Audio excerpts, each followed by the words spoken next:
Мартин Лазаров е еден од 18-мината кандидати за полициски службеници од подрачјето што го покрива СВР Велес, а кои денеска го полагаат првиот модул од практичната работа.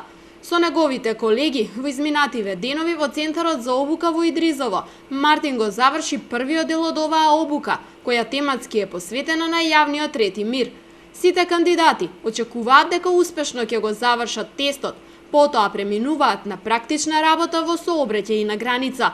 Додека бевме тука во Велес, граѓаните многу соработуваа со нас. Вие 3 или 4 научивме многу од нашите ментори, исто така тие што ни помогнаа. И денес кога полагаме практичниот дел, практичниот тест, што го вежбавме веќе 3-4 недели. А што ќе значи како кандидат за еден полицаец? Како кандидат за еден полицаец, спремен да поминам тестот денеска, понатаму да си извршуваме сите работни обврски што ни ги задава.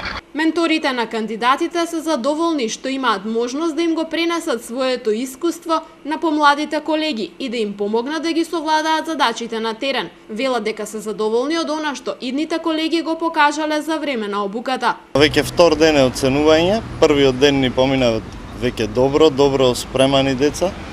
Очекуваме и денеска да биде исто како во СВР Скопје. Мислам дека до сега задоволува. Вкупно 440 кандидати за полициски службеници ја започнаа едногодишната обука во март годинава во Центарот за обука во Идризово. Оваа обука се состои во 9-месечна теоретска и 3-месечна практична работа.